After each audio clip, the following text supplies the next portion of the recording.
जाने मन का हाल बा हाल बा हाल बा।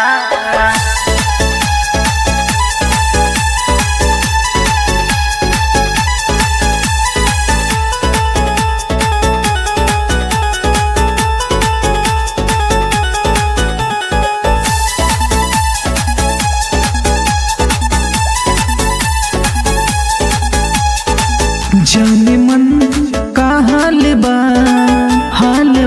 का हाल बा। जाने मन का हाल बा का हाल बा। हाल बा हाल बा। जाने मन का हाल बा का हाल बा। जाने मन का हाल बा का हाल बा। चाँद जैसन रंग तुहर सोना लेखा बहाल बा। आँखिया पे चश्मा काला हाथ में रुमाल बा। जाने मन का हाल बा का हाल बा। अरे बतावा ना ठीक बानू। Music by Anish Kumar.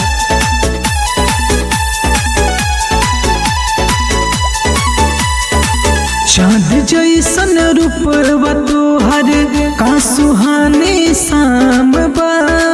जिया जिया ये जाने मन। चाँद जैसन रूपवा तोहर का सुहाने शाम बा।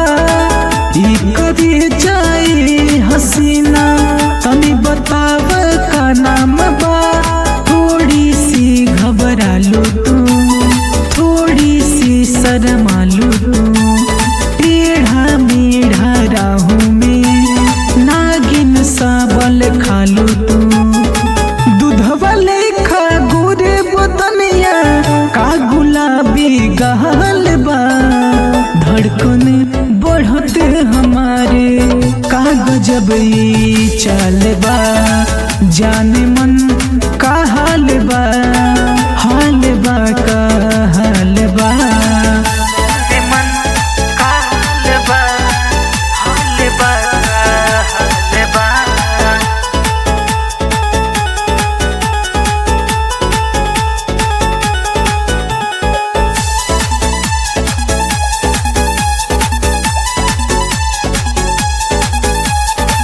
फूलवा लेखा हुस्न पैलो तनी बताव का राज बा।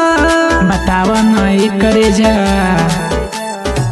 फूलवा लेखा हुस्न पैलो तनी बताव का राज बा।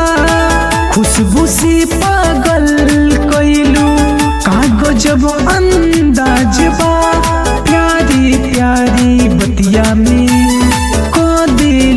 जज्बतिया में जब तू हंसी के देखेलू हम मर जाई रतिया में। सूरज दीवाना बन गईल बाटे तोहर काखे हाल बा। दिल के घंटी बाजी लागे लौके ई मिस कॉल बा। जाने मन का हाल बा का हाल बा। हेलो बतावा ना।